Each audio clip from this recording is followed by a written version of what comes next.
Good morning, everyone. Thank you for coming to join us for our second Jewish Ethics Project live event. We're hugely privileged and honoured that Rabbi Alex Israel is here with us this morning. I'm sure many of you, all of you know Rabbi Alex. He teaches in Eretz Tzvi and many things, but is a renowned worldwide Tanakh scholar and author and writer and a wonderful person.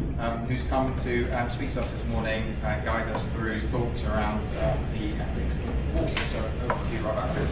Okay, great. So, thank you very much. Thank you for all coming out to learn a little bit.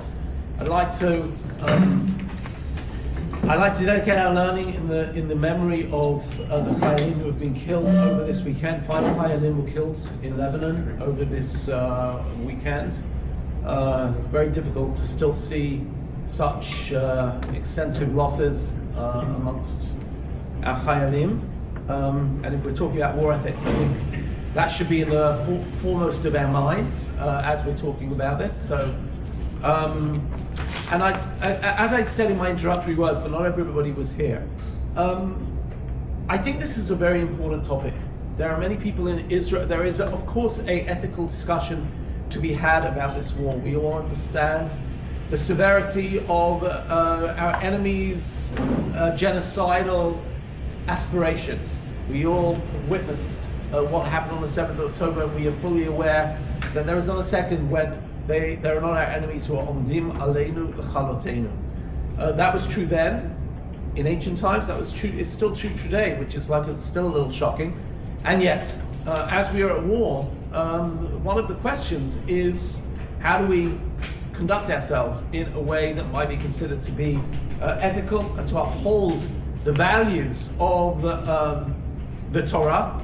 And sometimes people, and unfortunately I hear this voice sometimes on the religious right, where people will make out as if, oh wait, according to the Torah, hacharein tacharimein, we just go all guns blazing and there are no restrictions on how we engage in war.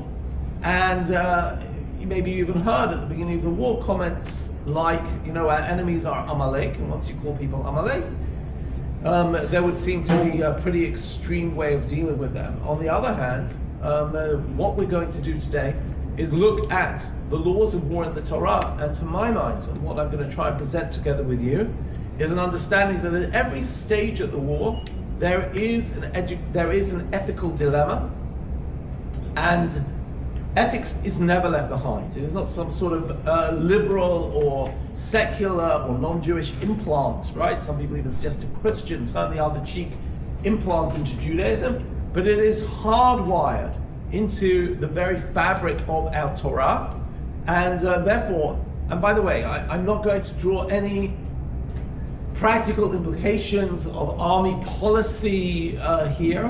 What I'm looking to do is to feel the ethical pulse of the psukim, and then of course we're going to have to apply, as we do in any halachic area. There are halachic rules, or we have to create policy decisions based on the ethical implications that we hear coming from the Torah. So this is not a halacha l'maaseh shiur. I think we should realize this. This is not a practical halacha shiur. And yet, I do believe that we will see many pointers which can help us to think about how we can consider this topic from an ethical perspective. So the first thing I'd like to do is just frame the topic, the parshiot. As you can see here, you see in front of you Devarim, chapter 20 on page 1, and then chapter 21, or at least some of it, on page 2. And we'll even look at a third paragraph from Devarim chapter 23, and that's going to be on page 4. But I would like to just frame the way that this parsha works itself. You see, Perek Chaf Pasuk Aleph. When you go out to war against your enemies, Ki teitzeinu milchama al oivecha. When you go out to war, and the question of the first paragraph, these are different parshiot in the Torah. The question of Pasuk Aleph to Tet is, what would we call this stage of war? What is this stage of war? Are we fighting yet? No. So the question is, who do we draft and who is exempt from the draft, right? A very current question, right? And so what I would call this is the stage of drafting or mobilization of the war.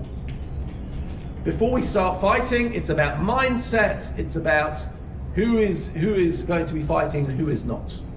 Stage 2, the next paragraph, starts with Ki tikrav el ir lilachem alea v'karata alea l'shalom. Okay, so the stage of the war is when you approach a town to attack it. So what do we call this stage? If the first stage was mobilization or the draft, the second stage is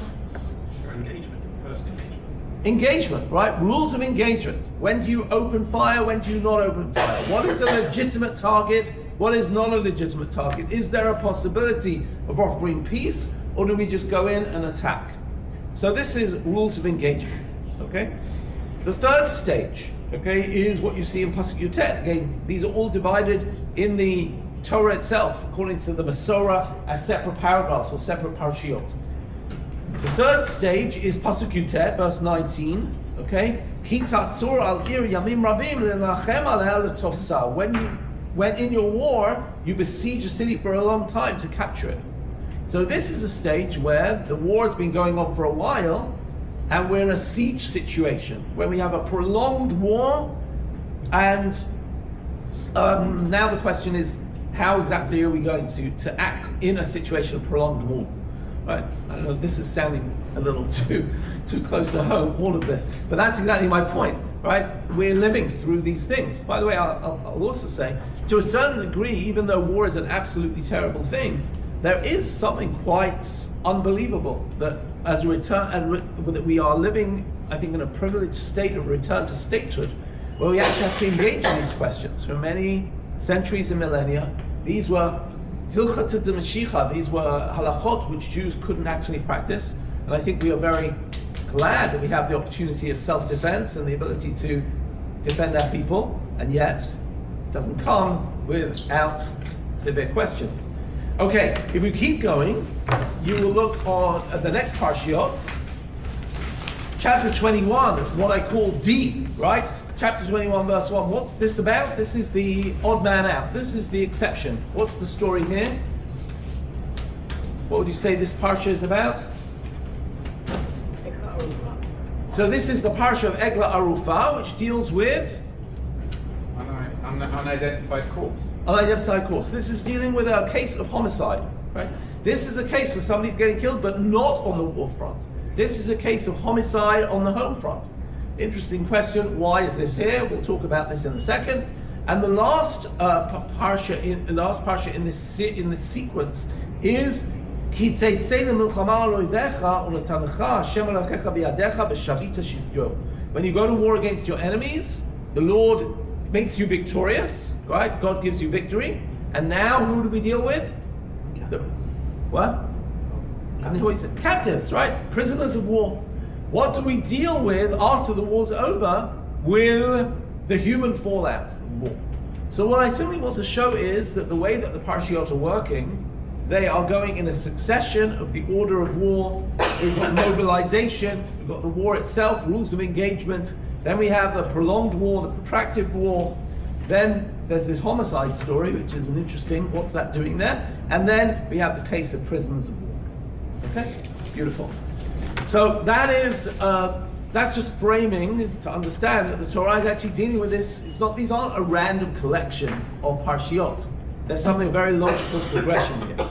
I always like to try and give people a bird's eye view of what they're seeing. Too often we learn Pasuk Rashi, we don't see the big picture. So if we can see the big picture, it helps us to be able to get a broader concept. Okay, when we read through the first parsha, the first parshia, the first paragraph. So at the beginning, we have this big pep talk, right?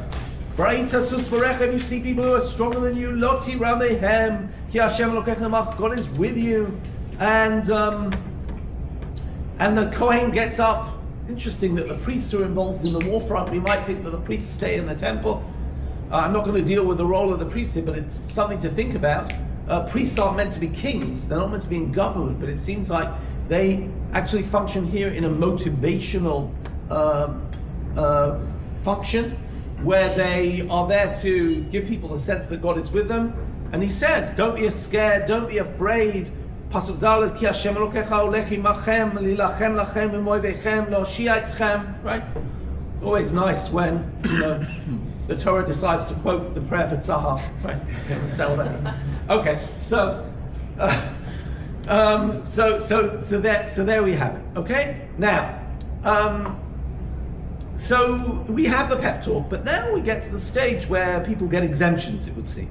And the shotrim, who seem to be the people who are the mufakdim, they are the officers, and they give 3 exemptions. Okay, well actually 4. The first one, whoever's built a house and hasn't lived in it.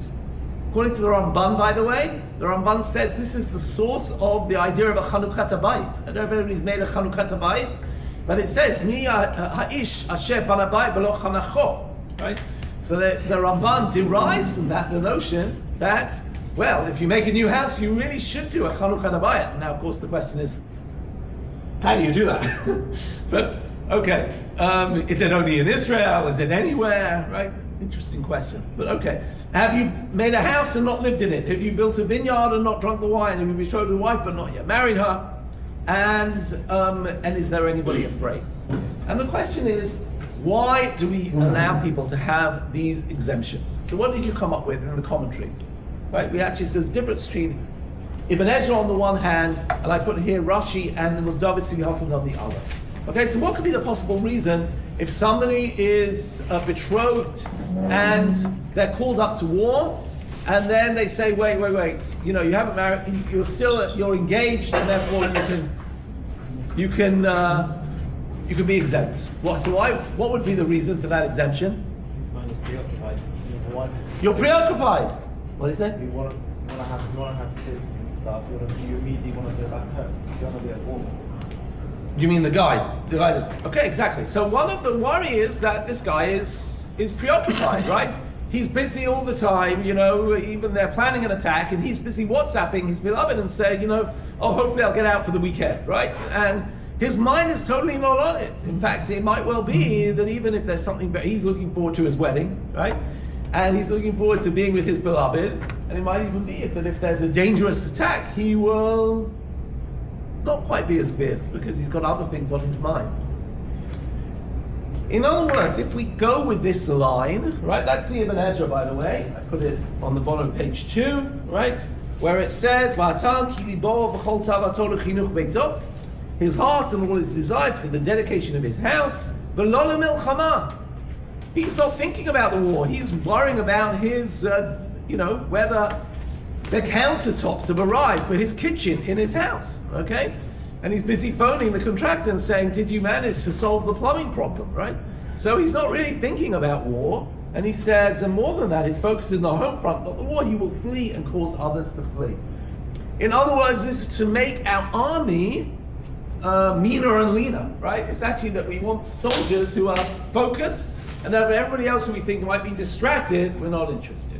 Okay, that's interpretation number 1. All these exemptions are there, and that might be the person who's scared, right? You don't want somebody who's going to bolt when they see the enemy come over the horizon, right? And there's definitely part of army training is to harden soldiers that they shouldn't be, terrified in situations. Quite normal to be terrified when somebody pulls a gun at you. You obviously learn how not to, be intimidated by that. But there's a different interpretation, which is suggested by Rashi and articulated even more by Rabbi Alex Israel. So if you take a look here, it's on the top of page 3. Rashi says, he says, pay attention to the second phrase. Because it says, doesn't say lest, he die in war, right? Lest he be afraid of dying in war. It doesn't say that. It says, a man who has betrothed a wife but hasn't married her, it says, lest he dies in war, and another man will have to marry his widow. And Rashi says, this is just like, this tears your heart out. In other words, the idea that the natural order of life is disrupted. Somebody planted a vineyard, he never gets a chance to, that's the course of life. People have aspirations, they want to fulfill them. This idea of people being cut down in midlife is just so heart-wrenching that we don't want to cause that pain in society. Or maybe we'll put it slightly differently. Rabbi Tzvi Hoffman. Rabbi Tzvi Hoffman was a actually taught in the school of Rabbi Shimshon Raval Hirsch. He was part of that whole German Torah and Derech Eretz school, a very important commentator, very interesting and creative commentator on Tanakh. And he says, it's originally in German, and then translated to Hebrew, so I just brought it in English. Our sacred Torah, who attaches as much importance to the individual's private life as it does to the expansion of the state borders, commands all those mentioned in this passage to return to their homes. It attaches as much importance to individuals' private life. So what are we seeing here according to this interpretation? That even while we're at war, what are we concerned that? The people should still be getting married and having children. The people should still be planting vineyards. The people should still be, building homes. Because if we're at war, according to Chazal, I mean, this is Sefer Devarim, and Chazal say that 7 years, we're going to have 7 years of war in conquering the land. Well, for 7 years, there are no weddings. How do we don't want to put life on hold. And here there's a really interesting balance which is being played between the needs of war and the home front. Really fascinating question that we've experienced in this war, and something very difficult. I'm sure many of you have relatives and friends in Israel, and the balance between soldiers who are out a long time in the army and then have to come home to their families, right? And how exactly do you manage that transition? Right? The army is quite a focused environment. I'll just say it on a very simple level without any one of my sons was in the army. When he came back from the army, I tried to WhatsApp him, and he wasn't answering my WhatsApps. I said, "What's going on?" He said, "I got rid of my smartphone. I just have a regular Nokia phone." I said to him, "Why?" He said, "Well, in the army, I'm only thinking about one thing the whole time. I'm thinking about what our orders are and what our mission is. Suddenly I got home, I've got work, I've got my wife, I've got my kids, I've got home, I've got to worry about, filling up the cup. I'm on overload, right? I'm so used to being single-tracked, I can't deal with the multi-track of civil life." That transition between the war front and the home, or sometimes it comes up with even being a little aggressive, right? That you're used to giving orders, right? When you're actually married, you have to talk about things, right? They don't sit in the army and say, "Hey, let's discuss whether this is good to do this afternoon," right? You do it, right? So how do you deal with all of that? And the army, every time, by the way, soldiers, my kids finished in a particular tour of duty, they wouldn't let them go home straight away. There was always at least a day or two of decompressing, of group therapy. My kids didn't exactly love it, but the army weren't going to allow people to go home because they'd already done studies about the difference of pace between the war front and the home front. And the army are very, very aware of this to try and soften the transitions between one and the other. So this is a fascinating dilemma. We're at war. Obviously, we need as many soldiers as possible, but when we're at war, okay, war is an important priority, but 1 second, we still want people to get married, we still want people to build houses, to plant vineyards. How do you balance the war front with the home front? And what I'm trying to say is that the Torah is actively aware of this dilemma, and it needs to deal with it. One last comment about this. Obviously, we don't want to be an army who's too soft, right? By the way, one of the interesting things, I speak to people who maybe made Aliyah in the 1990s, and they made Aliyah and they were put into an army unit with Russians, and they said that the Russians who came as Olim in the 1990s just thought that Tzahal was a complete joke, right? Because in the Russian army, they had all been veterans of the Russian army, and then they were drafted to Tzahal. Russian army, you drafted, and you never saw your family for a year, the next year and a half. Suddenly in Tzahal, you go home for Shabbat every 2 weeks, and they're like, we're not a serious army, right? They'd get beaten black and blue if they disobeyed an order, whereas in Tzahal, okay, whatever it was. And they were like, but you know what? There is apparently studies have been made that one of the reasons why there are far fewer human rights abuses in Tzahal is because people go home every 2 weeks for Shabbat. But they still retain their hold on their human side and their soft side and their family connections. And it means that they retain a far greater humanity while they're in the throes of, the machoism of war. So it's interesting how this reflects in today's world. Again, I don't know how much is design and how much is by, just happened that way. But what I'm trying to say is already this first paragraph is dealing with this balance between the war front and the home front. I don't know if anybody wants to add anything or ask anything. Yeah. I heard an interview with a soldier towards the beginning of this war. Somebody asked him, how do you feel about the fact that while you're fighting, people are just going to the beach in Tel Aviv and having parties and going out and dancing? And he said, that's why I'm fighting, so that people can carry on going to the beach and dancing. Right. So it seemed to me that this idea of the purpose of the war is to keep the home front going is ingrained into that Beautiful. attitude. I had literally word for word the same discussion with one of my sons. We went to a wedding and I felt terrible. And I said, does it bother you that we're going to the wedding? He said, I'm fighting so you can go to the wedding. Right? Literally, that's exactly like word for word, the same thing. Okay, great. So that's the first paragraph. Let's look at the second one, which is probably the most contentious out of, well, actually it's not the most contentious. Actually, Ifat Torah might be the most contentious. All of these are contentious. But the second one is also a really fascinating one. Let's take a look and read just a little bit to make sure we're all up to speed with the text. And we'll see the problem in the text and then how to deal with it. When you approach a town and you're going to fight, in other words, you have a military objective and you have to advance against the enemy, and now you come to a city, the Karata aleh shalom. You can offer it peace, you call it for peace. Now, it says, V'hayim shalom tancha, if they respond and say, yes, you basically come along and, what does it mean you call for peace, right? Just to understand. It means that you're coming along and saying, we are taking over, yeah? It's not like peace as if, it actually means we're taking over, do you want to fight or do you want to put up the white flag? Right? That's what we're really offering people.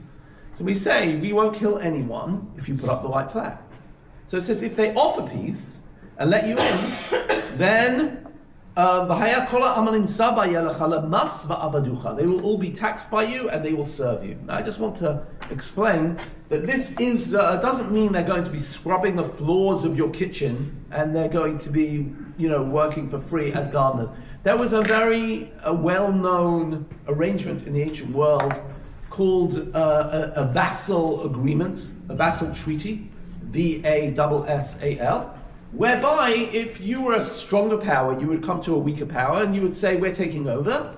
You can either fight us, but we're stronger than you, so we'll obliterate you.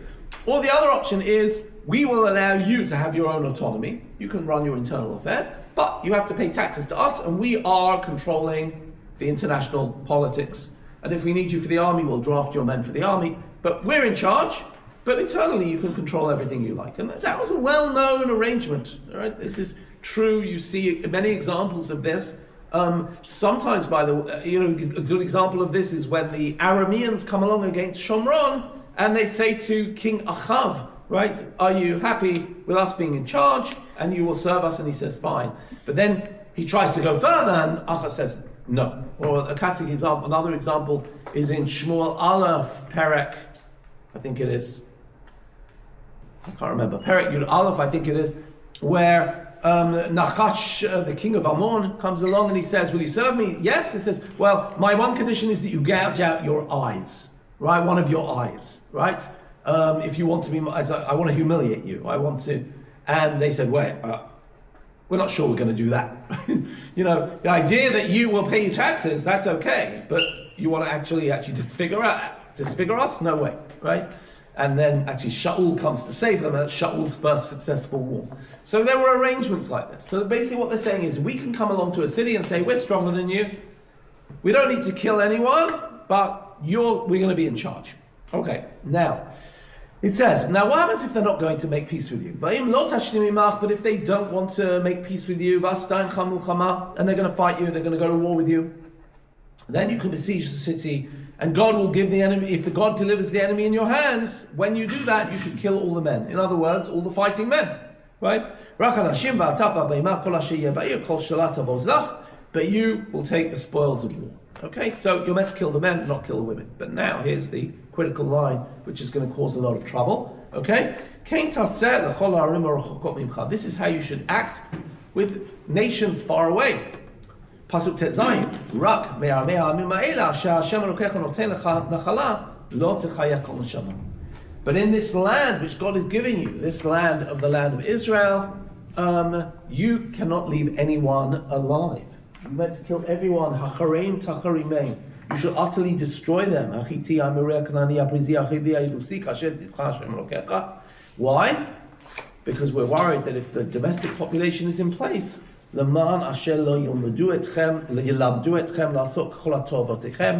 worried about a sense of cultural influence. We always are very cognizant of the problem that Am Yisrael will start doing Avodah Zarah. Now, when you read this at face value, this sounds very frightening. It sounds like we have to go into the land of Israel and we have to utterly destroy all of the civilian population. Is that what we have to do? It's a good question. But even before we get to if that's what we have to do, I'll ask you a question. Let's just assume for argument's sake that that's what we had to do. Did Israel, if that was true, did Israel follow the law of destroying everybody? No. How do you know? They survive. Read Shoftim. Read Sefer Shoftim, right? Because they survived, right? In other words, you come into read Sefer Shoftim. Sefer Shoftim, the first chapter, Shoftim says, and Israel didn't. I'll just read you one line from Shoftim Perek Aleph. It says, Shoftim Perek Aleph, Pasuk. Pasuk Kavchet. Vayiki Chazak Yisrael. And when Israel was strong, Vayasem et Knani lamas. They taxed the Canaanites, v'horesh l'horishu, but they didn't even bother driving them out. In other words, when Israel was strong, what did they do? They left them alive. They used them for their economic advantage, but they didn't kill them. So even if this is the halacha that they were meant to kill all the nations of Canaan, for whatever reason, then Israel never did it. Okay? Yes? If I recall correctly, in Sefer Yeshua, there was a lot of that going on. Was a lot of what? On destroying and wiping out, and so maybe by Shoftim they hadn't done as much as they were supposed to have done, but initially it seems to be that that's what they were trying to do. What you're referring to is the first two wars, the first one against Jericho and the second one against the Ai, where it seems like they kill everybody. By the time they get to the third story is actually a story about this town of Giv'on, right, who try and make peace with Bnei Israel. And the question is, and this is exactly the question, they pretend they're from close, but really they're from far, and Bnei Israel make a treaty with them, and then they say, oops, we shouldn't have made a treaty with you. So, what exactly are the options here? And here, essentially, we could spend hours and hours doing this, but I'm aware our time is short. So, I will simply say there are two schools of thought. School number one is Rashi. The way Rashi reads this is the way I just read it, which is, you can offer peace for people far off. And if they accept your control, you leave them all alive and you make a vassal agreement. But for the land of Canaan, you're meant to kill all the population, because the primary problem that Rashi is worried about is that we will be affected culturally, and therefore we are very, very worried. So for once in history, we have to get rid of all the Canaanites, even if it means murdering them. I will add that throughout the Torah, often the phrase uses ma'at ma'at agaresh otam mipanech. That the idea is we would actually like the host population to run away, to leave the battlefield and to move abroad. But apparently, if they actually decide to be apparently if they're still in place, then we would have to kill them. That's Rashi's opinion. Just give me 1 minute. I want to give the other school. It's a very extreme opinion. However, that's Rashi. The Rambam, Maimonides, and Nachmanides, right? Not lightweights by any means, pretty much heavyweights, both disagree entirely with Rashi. And they say the way you have to read this parsha is this. When you approach a town to attack it, you offer it in terms of peace. That's for everyone. In the land of Canaan, we can make peace with all the various different nations within Canaan, and there's no problem. The Rambam adds that when we come in and we say that we're going to be in charge, one of the things we're going to impose is Sheva Mitzvot B'nai Noach. We're going to say you can't practice your idolatry. We're also going to say we don't want people, murdering and stealing, whatever it might be. To a large degree, this is sort of a basic moral code.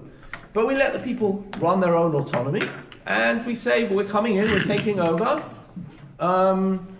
and yet there's no reason why we need to kill anybody if they don't find you. If they want to be belligerent and they won't accept that we are the controlling power, now there are two standards. If they're far off, then you kill their army. If they're from close by and they want to be aggressive towards you, then you kill everybody. According to, if you want to see it in the Rambam, take everybody or just the men?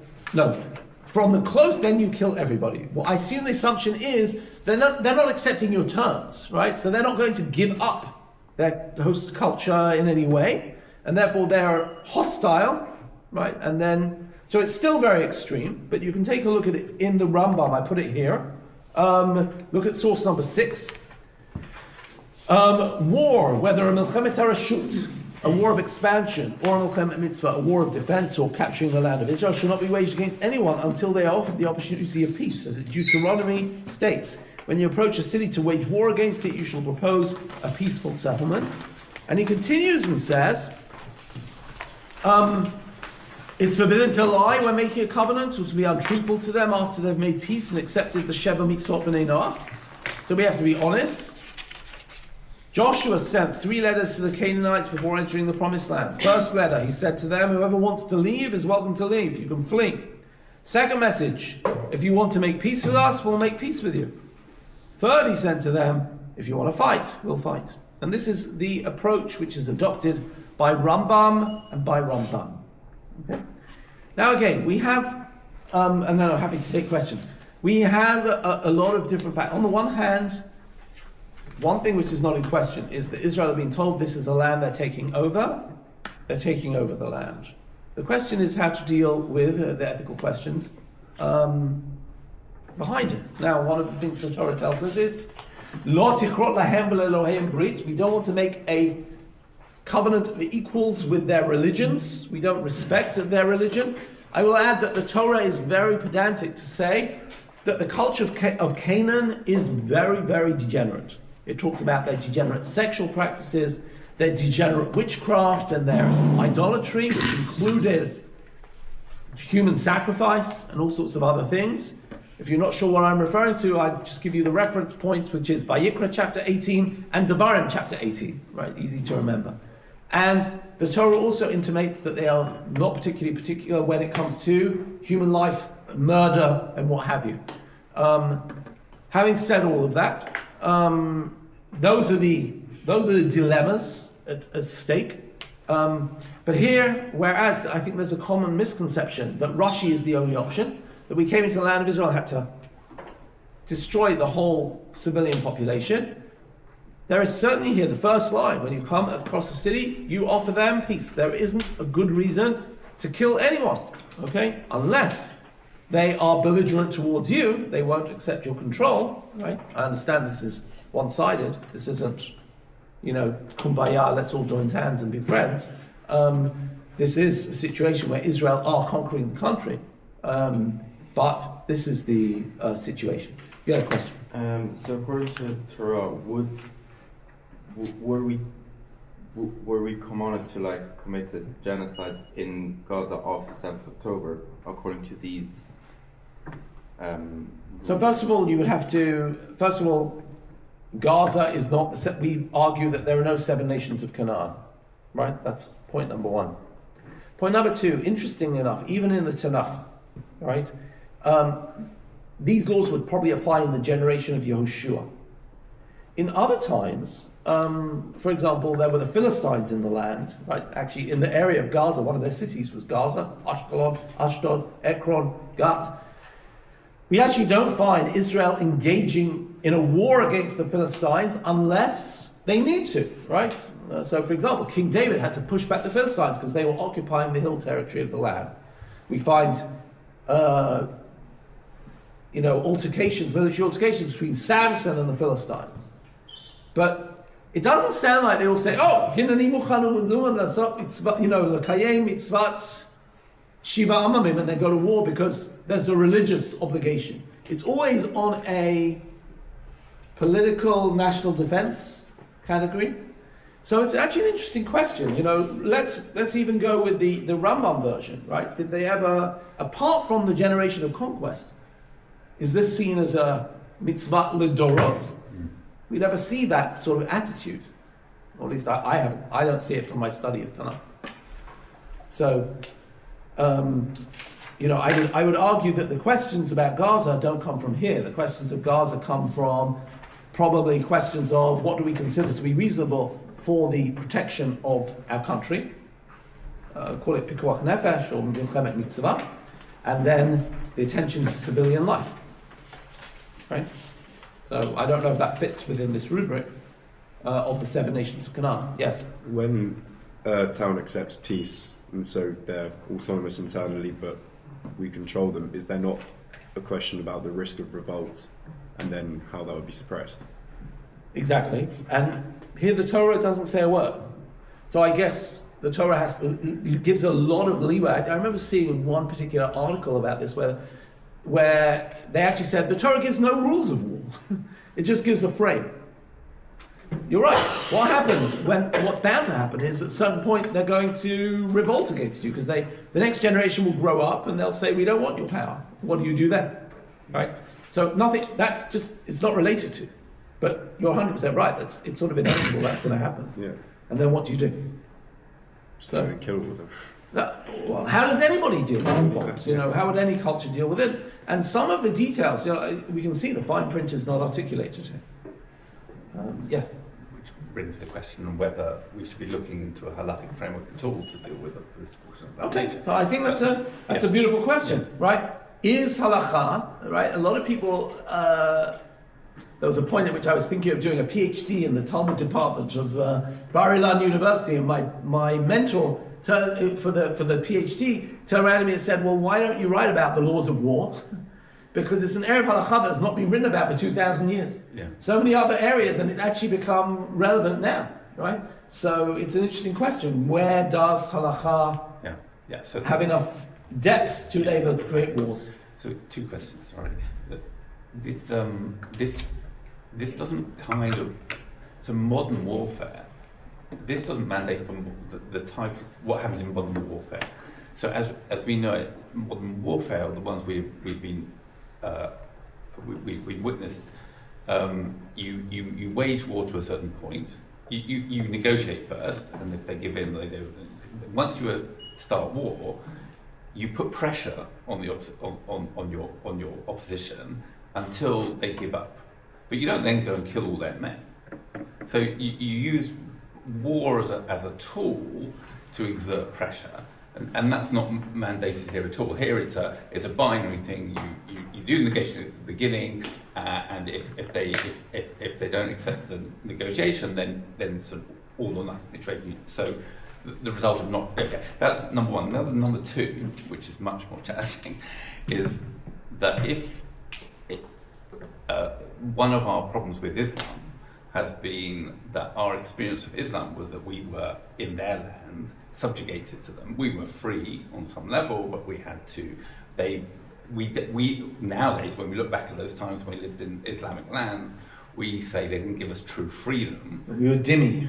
Exactly, and that actually sounds like saying what we're doing. It sounds like what we're doing, and even more, and really troubling. And I don't mean to offend anyone, but the idea of completely destroying your enemy because they're close and they're so you can see how they in their text can also justify the atrocities that they perform. So these are really problematic. Yes, so I'm glad you raised that. So when we look at these laws, I think it's legitimate for us to turn around and say, wait, maybe this represents a morality that isn't relevant today, right? In the same way as, for example, and it's a really great question about whether somebody could turn around and say, in the same way as the Torah has laws of slavery, right? And we now, in our Western culture, would not sanction slavery, would not, accept slavery, and we can even turn around and say that we have advanced. Rabbi Sachs has written extensively about this based on the teachings of his Rabbi Nachum Rabinovich, who said that there is this idea of the Torah sowing seeds, which gives us a sense that everybody should be free. So nowadays we wouldn't be into slavery. We've almost seen slavery as something which was something legitimate in the old world, but we're quite happy that we've given it up. I'll give another great example. How about Goel Hadam, right? The notion of the blood avenger. Now we have the police, and we're happy we have the police. We wouldn't want to go and institute a blood avenger. So would you say that this represents ancient patterns of warfare, right? And therefore this does not match. Today we have armies or whatever it is. I'm just going to push back in one way, because I actually tend towards your opinion, but I will also say one other thing. One of the questions about Gaza, that you mentioned Gaza, is the question of, in modern warfare, you said, we don't go and kill all the men, right? Now that's because we assume that we have combatants and civilians.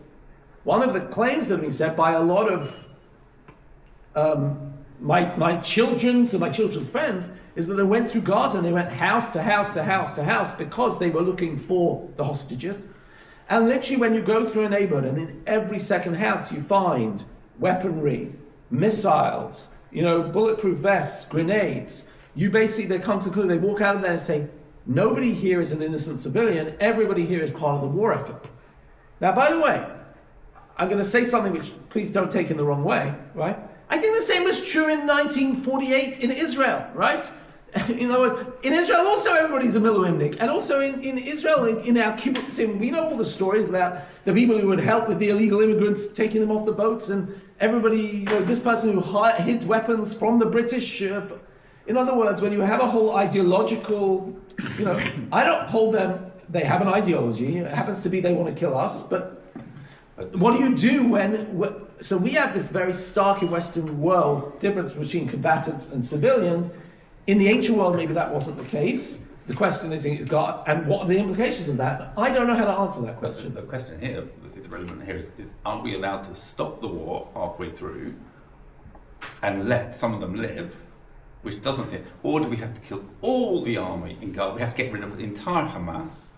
And what we've done at the moment by reaching, that's not mandated here, right? Because we gave them a choice. So I'm going to try and stop the political, but I'm just going to try to show you again. Even in let's go back and assume that ancient warfare has very different attitudes than us.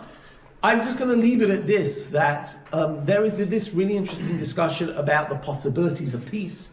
The possibilities of imposing a certain regime, right, or a certain mode of lifestyle, but the notion of actually a whole-scale murder or genocide, if you want to call it that, was certainly for the Rambam and the Ramban something which was something they didn't want to entertain, right? So I'm just saying that discussion is there, okay? Yeah, last question, because we've got to move on. Yeah. Sure. Just to bring it back to what Shimon said, actually, about revolts and taxes. If we offer peace, and they accept peace, and they reject their culture, and accept the 7 Noachide laws, is the point of paying taxes just to make sure they're part of the society and contributing economically, or is it something sort of maybe to keep them as a second-class citizen? And particularly when it says, and be subservient to you, is there still maybe a fact that even though they've accepted peace, we're still building them in as less than us, in which case that would be a problem? I think these were just the rules of, the rules of one power. The way you showed that you were in charge was that, you imposed a 20% tax. And we actually have, I think in the British Museum, there's one example of one of the kings of Israel bringing the taxes to the Assyrian king. So this was something which was practiced. It was who's stronger is in charge. It's a tough neighborhood, Okay, let's move on. The third chapter. The third chapter is, of course, the mitzvah of Bal Tashchit, right? We have a situation where there is a siege which is prolonged, and it says you shouldn't destroy the trees. Correct? I don't know if any of you remember that movie. Maybe you saw it. I think it was an Oscar winner. 1917. Did you see that movie? I saw it. My son did his bagrut in cinema. And he was very excited because the whole of 1917 was a one-shot movie, right? The camera never stopped, single shot. So he was like, I had to go see the movie. He was like, you got to see it. Like, you got to see this one shot. So anyway, I watched 1917. It's about the First World War. And there's a scene where you see these two Allied soldiers, and they've gone behind enemy lines, or they're going into the area where the Germans have already, pulled back from. And you see this beautiful cherry orchard with blossoms on the trees, and the German soldiers have cut all the trees down. And I remember them just saying, why did they do that? And this idea that they just were there to destroy. Here you have flowering trees, wouldn't hurt them to allow them just to be, right? And they destroy these trees, and this is like an aspect of war. And of course, it's amazing that the Torah is interested in the effects of war on the ecology. I put here in source number 7, the Ramban, right, where the Ramban says, Perush ha-parsha l'da'atam she'izhira Torah lo tashchidei yisrael lichrot otam derech hashchata, to warn that trees shouldn't be felled by way of wanton destruction. Shelo l'tzorach hamatzor k'minhag hamachanot. This is the way that armies act. Va'atam ki nilchamim mashritim be'ir v'saviv ha'ara ulai uchala. It's very common that soldiers destroy the city to achieve an absolute victory. And it's telling us, "Va'atem lo tasu kein hashchita," you shouldn't be so destructive. By the way, one of two things. The Torah says that one day the war will end. People are going to need to eat from those trees. Again, why? I mean, we know the Roman armies used to spread salt in the fields so that there would be no further, it wouldn't be productive. Either it was to intimidate.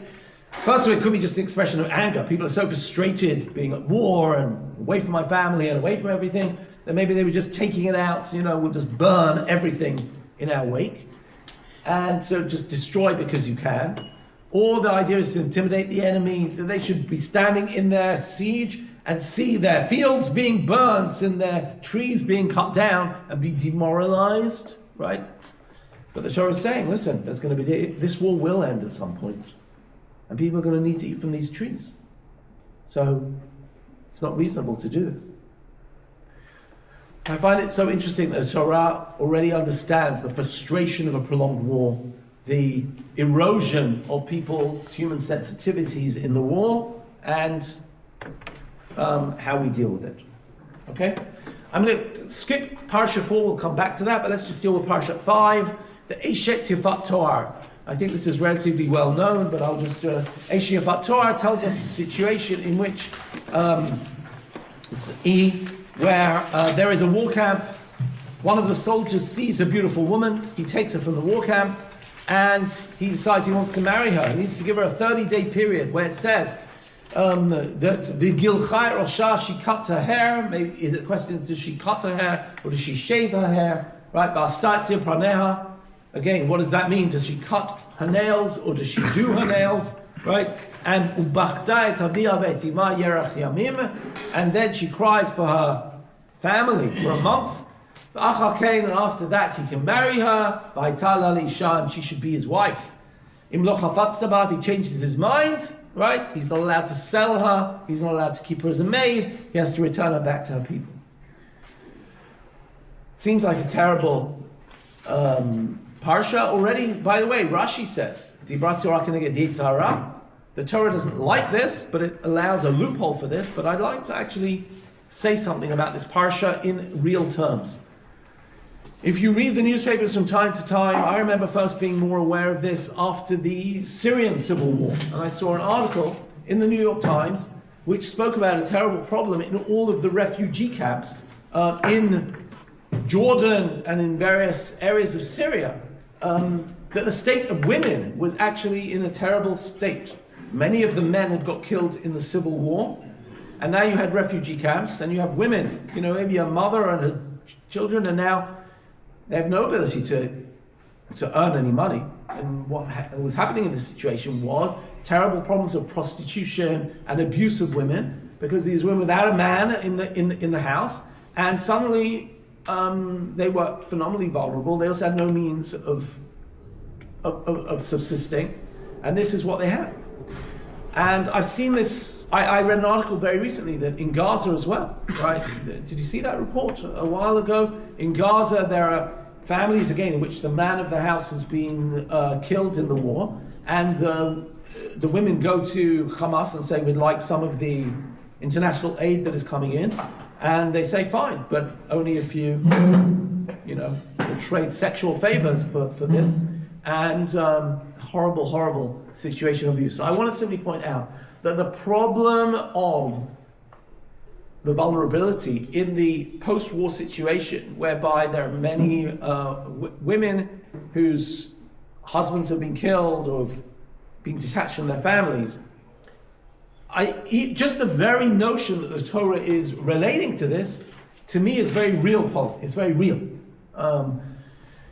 So, what exactly is the Torah suggesting? And here I want to just point out one thing that I think is happening with the Torah. Again, Rashi already said, we prefer this not to be. By the way, Rashi's central problem is actually one of gain. Rashi's big problem is he's worried about assimilation. Right? If people come along with non-Jewish wives, the non-Jewish wives don't have any sense of Judaism. They're going to raise children who are not going to be particularly Jewish, right? So he sees it as the back door to assimilation.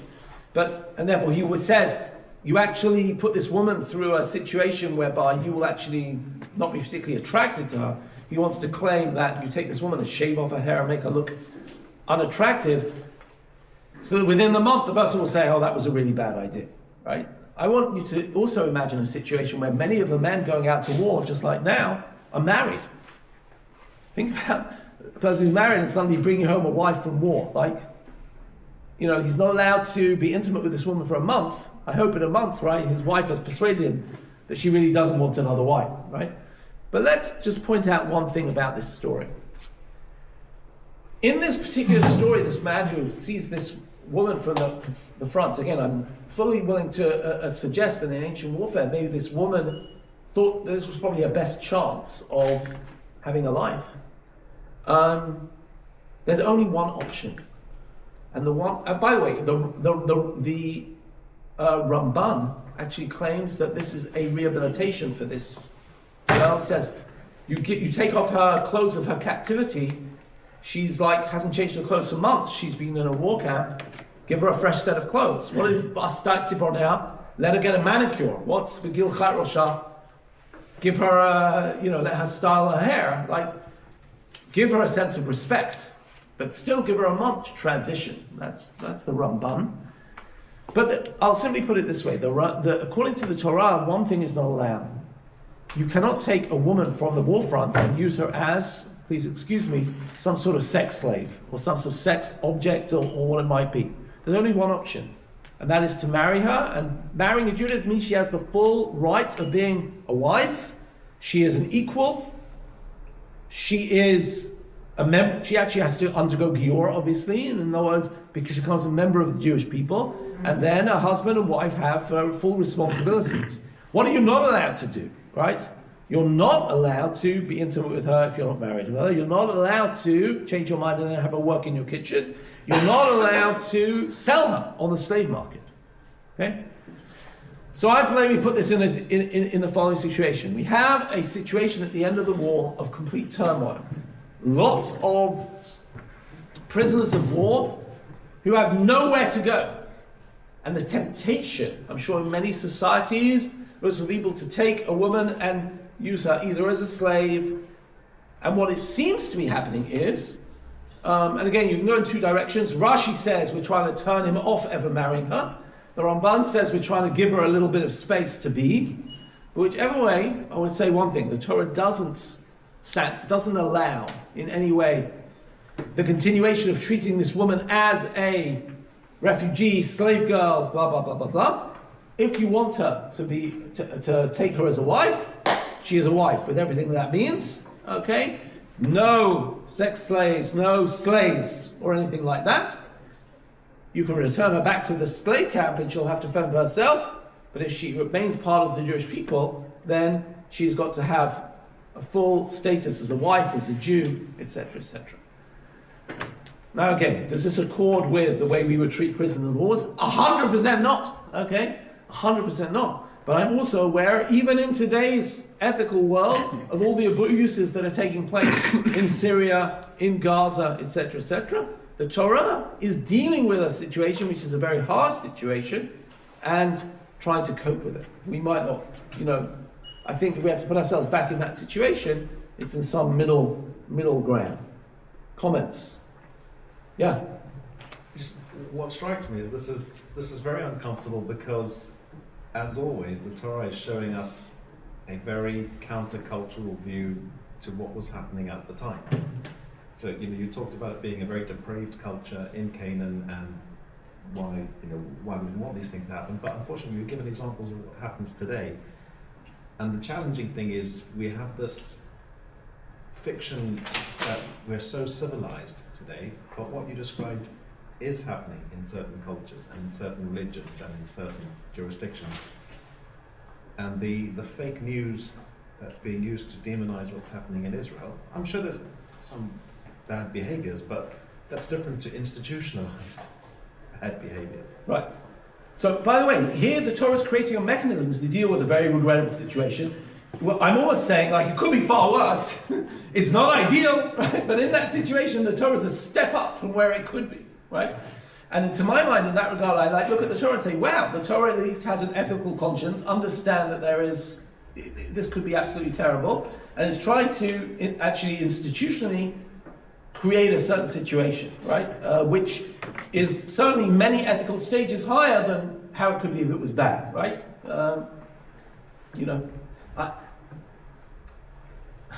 I'll tell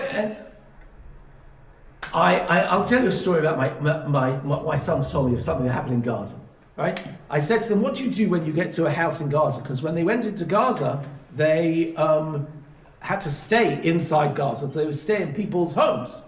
So I said, what do you do when you, for example, get to a house?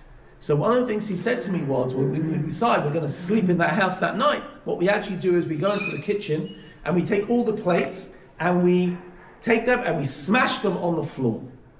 I'm like, are you serious? Why do you do that? He said, it's simple. He said, we sleep on the 3rd floor. The shomer is on the 2nd floor. We don't know when somebody's coming in. It's going to be pitch dark. We are in full darkness the minute the darkness falls. How do I know if a terrorist is coming into the house? There's one way. Crunch, crunch, crunch. Right? He says, everybody's going to come home and they're going to find their crockery in shatters on the floor. Right? Now, I'm very sorry for their crockery, my son said, but I prefer that than losing a soldier. Right? This is the lowest tech, most effective way of keeping our soldiers alive, right? And it only costs for a few plates. They'll buy new plates, right?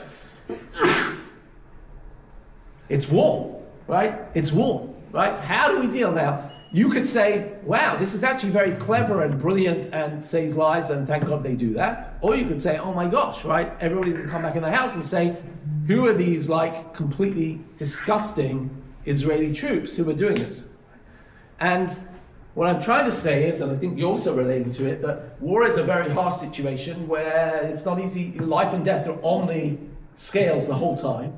And how do we say, wow, that's actually a brilliant way of making sure that you know exactly what's happening? Or do you say, no, this is an ethical problem, find a different solution, or whatever it might be? Yeah. It seems from what we're saying that these rules are perhaps becoming more relevant today than they were before. I mean, in the last few hundred years, wars were armies in uniforms meeting on a battlefield, people declaring war formally with flags and standards and so on. And what we're describing of war being much less organised as, these obviously the IDF wear uniforms, but most of their enemies don't. Right. And what we're describing here is battle taking place in people's homes and so on, because that's how they're being used. It's much less formalised and organised, and these sorts of basic principles perhaps are more applicable in what I think they call the asymmetric war nowadays than perhaps we're. You might be right. By the way, even from the Second World War, I hear I've heard statistics, which again I haven't verified and studied, but a number of German women in Berlin who were raped in the areas in which the Russians conquered was off the charts. Apparently, it was just terrible, and let's say, war is the vulnerability of women in a situation whereby you have an invading army. And so therefore, the notion that the Torah says, you don't touch a woman for 30 days, right? And if you do, you give her full rights, given the options, right? Now, again, the Torah says, the Chazal said, when they look at this, they say, well, you what? Dibra Torah keneged Yetzirah, by which they mean there are certain situations we can't control, and therefore we're going to try and rein them in somewhat, even though it's not ideal. Okay, I know the time is getting late, so I want to just deal with the last parsha, and then we will try and make some concluding comments. In the middle of all of this, we have the parsha of Egla Arufa. The parsha of Egla Arufa is a situation where there is a homicide. There is somebody who find a dead body somewhere out in the countryside. And I'm relating to, it's on page 2, the Devarim chapter 21 from Pasuk Aleph to Pasuk Tet. And there's a homicide, and what they basically say is, first thing is, go to the leaders of the town. The elders of the town have to go discover who is the town which is closest, and they've got to take responsibility. They have to investigate, what happened, and in the end they go down to a Nachal Eitan, a place where there is a stream. They take a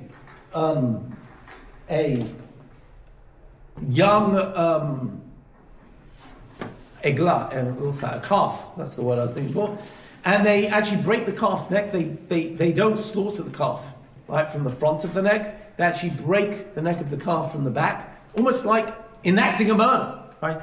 And they wash their hands with the water from the Nachal, and they say, we did not shed this blood. And the Talmud, already I think the Mishnah, but the Talmud says, nobody thinks they killed him. Why are they taking responsibility? And the answer is, well, you're the elders of the area, you're the government, you're the local council, obviously you haven't allowed the byways and highways to be safe enough.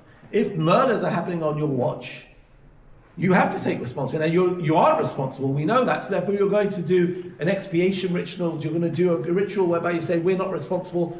You're going to almost like reenact the murder with a calf, right? The calf represents the innocent young, and you're going to enact it, and then you're going to say, we're not responsible, but really, we want you to go home and say, go back to your office and say, okay, wait, have we made sure there are enough police? Have we made sure that we are apprehending criminals in the area? Because they want you to actually feel, while you're saying we're not responsible, to actually feel that you are responsible. Now, of course, the question is, why is this here in the middle of the rules of war? We just said, drafting, rules of engagement, protracted war, and then when you're in the war, prisoners of war. In the middle of this, there's a homicide. Why is it there? What would you say? Give a suggestion. Collateral damage. Which means? Means that there'll be deaths which are incidental to your war. You need to. In the battlefield or on the home front? Either. Okay, I'm going to take it one. I think that the pressures of war, the worry is that you bring the war home. The worry is that then when the cannons are blazing, that life becomes cheap, right? Life becomes cheap, and then we don't, in the inimitable words of Queen, right? Another one bites the dust. Okay, 5 Chayalim were killed this weekend. Okay, and somebody was killed in a road accident. It's worse when Chayalim are killed, and you just let it go. And you say, okay, there are road accidents, and so be it. And life becomes cheap. Or, I'll play it even worse. When there was a situation a couple of months ago in Israel where some gangs of youth, I think it was actually on Yom Ha'atzmaut, right, knifed a guy who was working in a pizza store, right? And actually Israeli society was up in arms. It says, how can it be that there is knife crime and teens in resort to violence? And I started thinking about this. That when the environment is so belligerent, is that the word maybe I should use, around, that maybe violence comes home to roost. And the Torah is saying in the middle of all these wars, we cannot accept this. We cannot allow the home front, war front, we cannot let the violence come home from the war front. We have to allow ourselves we have to ensure that we are in a situation in which we retain the idea that loss of life is horrific, and we're not going to allow it to happen. We understand there are times, 8 milchama, 8 shalom, and maybe there's an 8 milchama, and yet that doesn't mean that we want violence to come home to our streets. And the Torah is even pedantic, and I put this in, I know the time is late, so I'm going to end in a couple of minutes, but I put here source number 8, which is probably a source that many of you know. The idea that when you are in a war camp, it talks about the idea of making sure you have bathrooms, that everybody carries with them a shovel, and that they don't just, defecate wherever they are and act like animals, but they actually have a shovel and they create a place where will be a toilet for the unit. Or they even talk about various different laws to do with when you go out as a troop against your enemies, be on guard against anything untowards. If anyone among you has been rendered unclean by a nocturnal emission, he must leave the camp and must not re-enter the camp. The idea that there shouldn't be an overt sexual atmosphere in the war front. Let's read the Ramban. My understanding of this mitzvah is that the Torah warns against anything with sin in it. Practices of men in military camps, campaigns are well known. They'll eat any disgusting thing, any animal. They'll steal and destroy. They won't be ashamed even with acts of adultery and every disgusting thing. The most steady and ethical of men will be surrounded by violence, fury, and cruelty. And such the Torah warns guard against anything untowards, which applies to anything forbidden. Right? In other words, the temptation, when you are engaged in destruction, right, is to start using destruction as a tool, right? And again, I remember once what my son came home from. My son was for a year and 2 months in Rafiach, and I said to him, he came back once, and I said to him, "What did you do this week?" So he said, "Well, we had some fun. The army had a spare ton of explosives, so we blew up 2 buildings, right?" So I said to him, "We just blew up 2 buildings." He said, "But don't worry, there was no one in them. The whole area is deserted. The only people in this area are terrorists." I said, "But still, you just destroyed 2 buildings?" He said, "Abba, we had he says, our building is here and it blocks our visibility. So in order to defend our soldiers, I blew up those buildings so we'd be able to see the enemy coming. I didn't do it stun, right? But I can also imagine, let's say it was stun. If the army leaves you with a ton of explosives and you're bored that morning, you say, hey, let's have some fun, because it actually was fun to blow up 2 buildings, right? Now, he had a tactical reason to do it, right? And I guess he could have managed without blowing the building, but it was much better. He says we could see the enemy from much closer. But I think we'll have to put ourselves in the situation of soldiers who don't want to be caught unawares from the enemy, and the temptation just to destroy, to do all sorts of things. This isn't child's play. This isn't, we can't even imagine, right, the temptations of war. And therefore, I've got to say that this notion that the Torah says, even worry about how you go to the toilet, these very simple human protocols, don't become an animal in this situation, right? Be very careful not to allow yourself just to descend. Especially, remember, as I said, thank God the Israeli army gives people leave and they come back home. In the ancient world, people are out at war for years, right? Who would know? Who would see? They're detached from civil society, right? I'll end here with the following comment. I'm actually look at these parshiot, and I actually see it as the Torah confronting the challenges and difficulties of war in a very sensitive and delicate way. And to me, it calls us to continue to engage in the ethical discussion. In the situation of mobilization, we have, of course, to get as many soldiers out there and to be as fierce as possible. And yet the Torah wants to say, even with all of this, gung-ho, we're going to war, we're going to defeat our enemies, there's a home front to worry about. In the situation of rules of engagement, there isn't, as was in much of the ancient world, and again, I've read a little bit about this, no rules of war. You don't find any ethical rules in the Hammurabi Code about war, or in the Assyrian annals that we have. War is war, and you fight to the death. The notion of you can call for peace, the notion of who you can, didn't exist. Okay, the notion of worrying about the ecology, the notion of worrying about the prisoners of war, and particularly the women in the prisoners of war, and creating certain guidelines, the notion of how soldiers should conduct themselves. What the Torah is doing at every single stage is battling with moral questions and trying to create the most moral army that can be. I'm fully aware that it probably didn't always succeed. There is a case in the Tanakh where they talk about Israel fighting Edom, when the Israelite army of Amaziah takes 10,000 Edomites and throws them off a cliff. Okay? I don't think I saw any of that in these parshiot. Okay? What does that mean? Like taking 10,000 soldiers and literally throwing them off a cliff? Crazy, unthinkable. It's there. You can check it up. It's in Divrei Hayamim. Okay? I'm not claiming we always kept these laws. I will even be willing to say, Israeli army, I think, really, really tried. Of course, it doesn't always succeed in being ethical, especially when you've been at war for 2.5 years. But our tradition is a tradition of grappling with it, and therefore, this school which repudiates it and say, oh, all these ethical questions, that's just for Yefei Nefesh, that's for the bleeding heart liberals. That is an alien implant into Judaism. That is totally, to my mind, not the case. Here we see, in the Torah, we hear the Torah wrestling, and that calls us to wrestle with these questions, even in the heat of war. There've been, if you can look even in previous wars, from the heart of Merkaz Harav, in the war in the First Lebanon War, there was a raging discussion between Rav Goren and Rav Shaul Yisraeli about the legitimacy of the siege that Ariel Sharon staged on Beirut and what should be the rules of engagement in that war.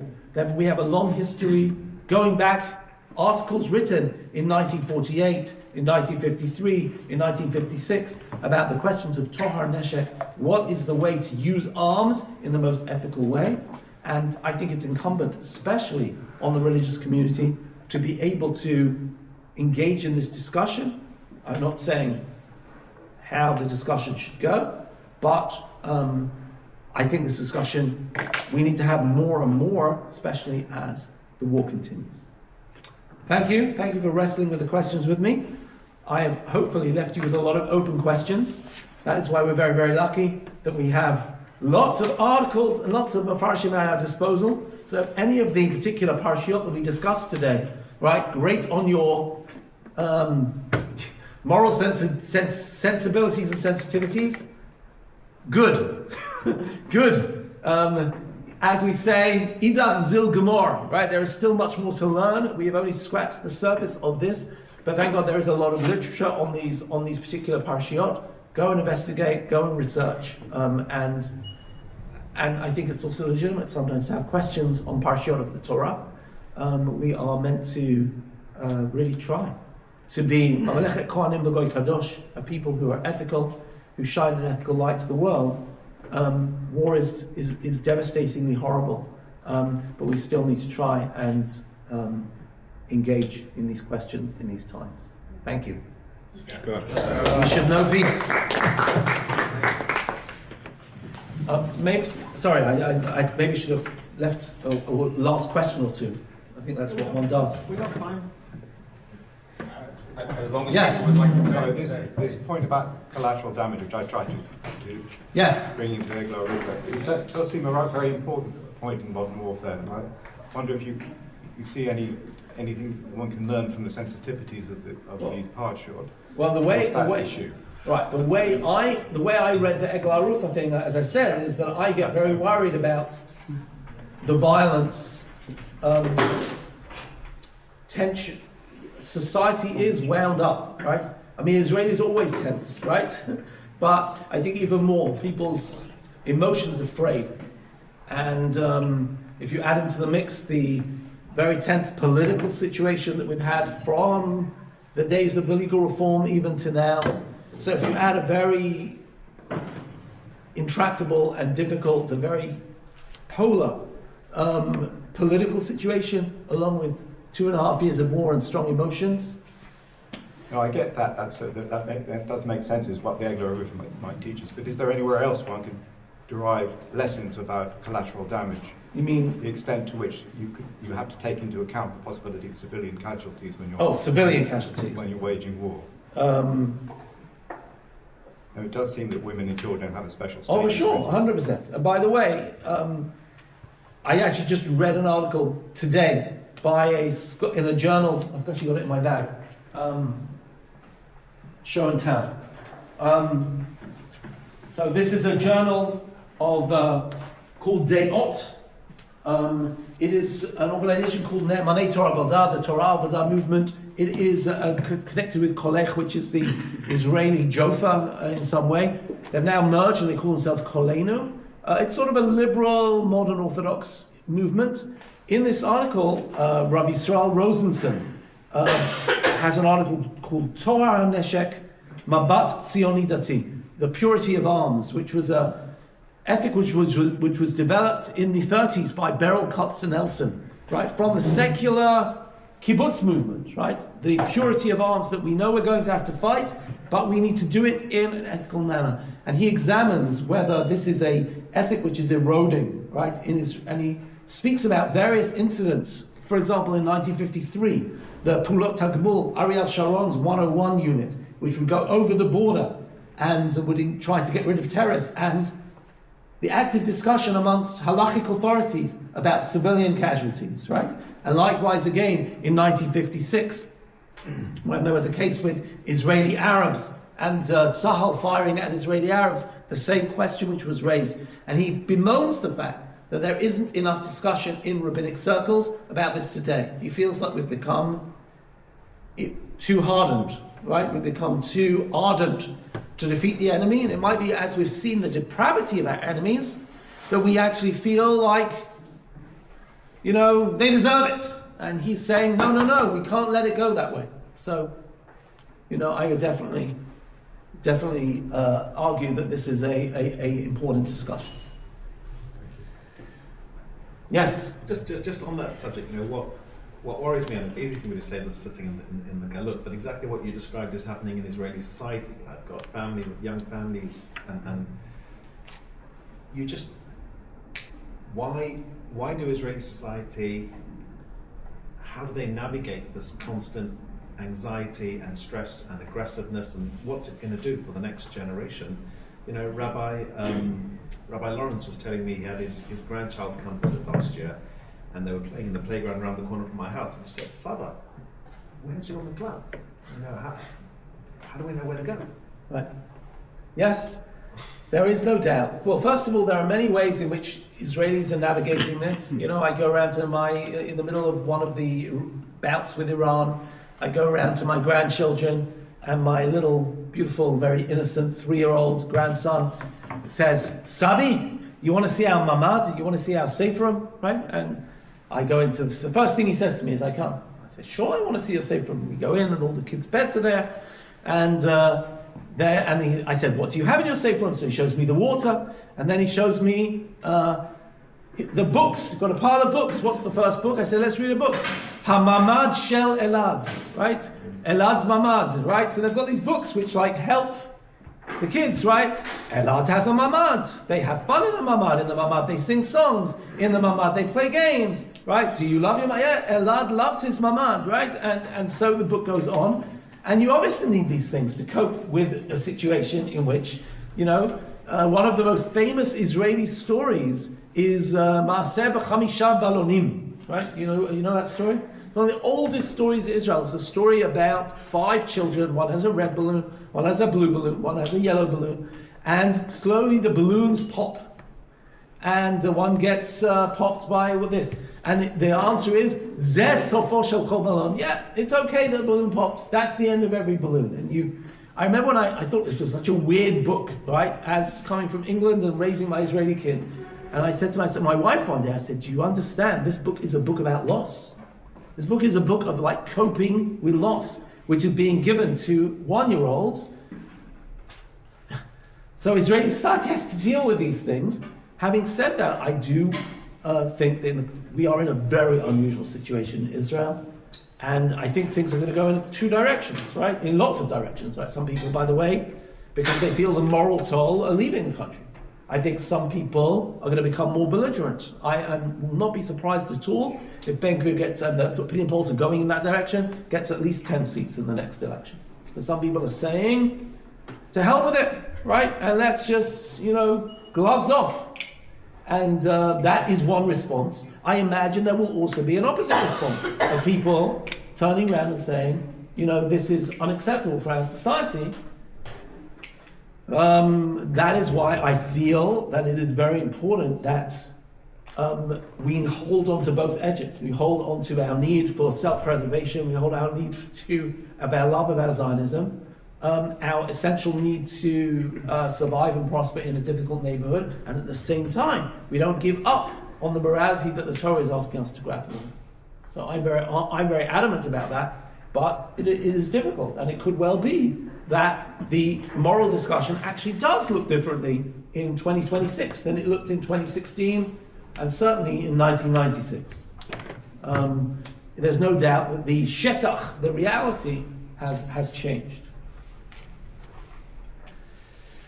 Okay, on that happy note, we will leave it here. There is Tam V'lo Nishlam. We are not finished. Last question, please. I'm not sure if I completely understood one of the second that we were talking about the captives and marrying the beautiful women. Mm-hmm. So I have 2 questions on it, or maybe 3.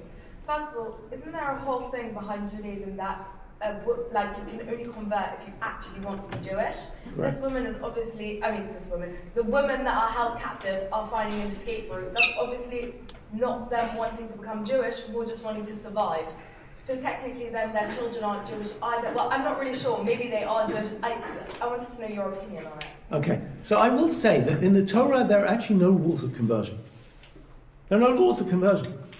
Our classic example of the convert is Ruth. Yeah? Did you ever see him go, Ruth, that she went to mikveh? Did you ever see that she stood in front of, you have that lovely speech, a wonderful speech, right? Amech Ami, Elohai, Elohai, wherever you bury. It could well be that in the ancient world, conversion happened when first of all, again, think about somebody who moves from one ethnicity to another. Slowly so even then, when she's in the fields of Bethlehem, she's called the Moabite girl, right? And I imagine what happened was slowly you adopted the culture of the people you were in, right? And you became one together with them. You took on their religion, you took on their practices. Their chagim became your chagim, their language became your culture. It was almost like a cultural assimilation more than a legal conversion. Do you understand what I'm trying to say?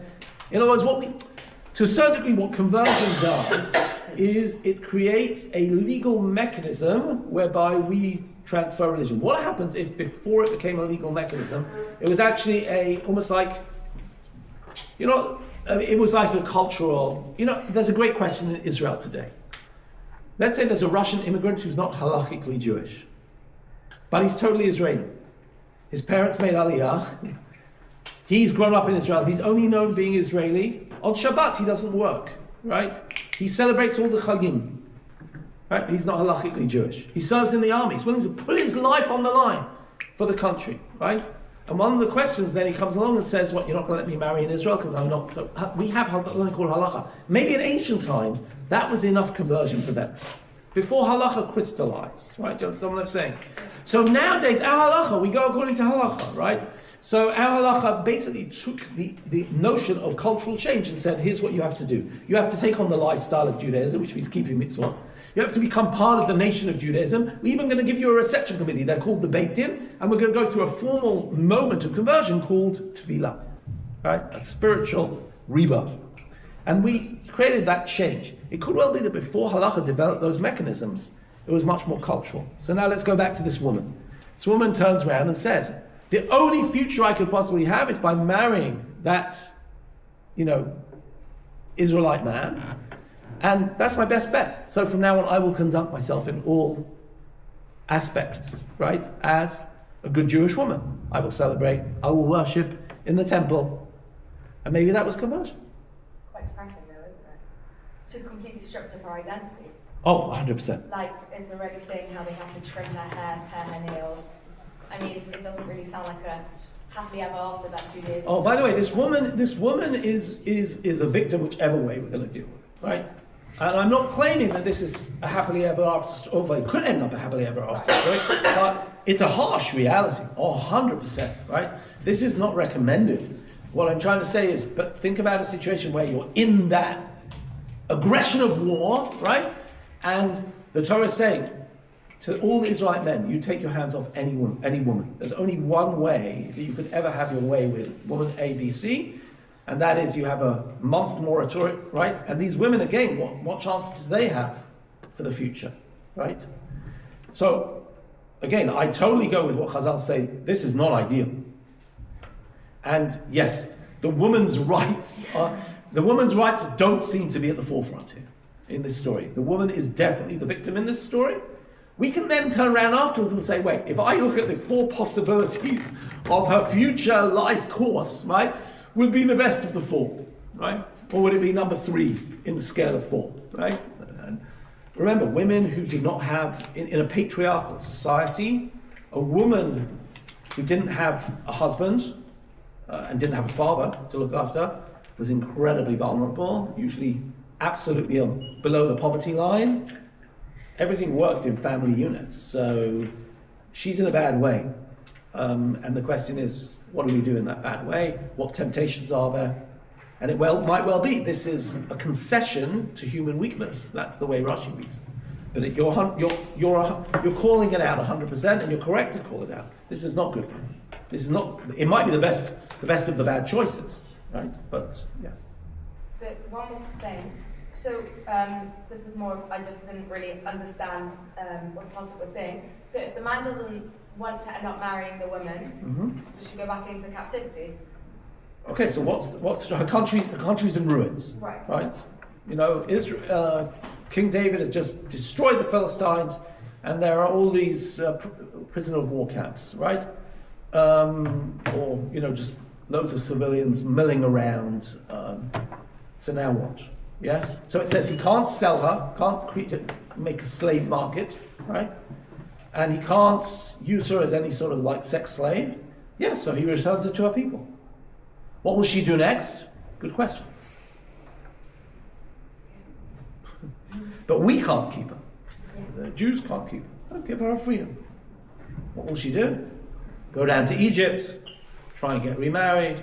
Who knows? Or if she actually wants to become Jewish, would she be welcomed in? I guess that's a possibility, right? There's an interesting question. This question about conversion, for example, there's a Gemara which says that in the time of King David and King Solomon, there were 150,000 converts.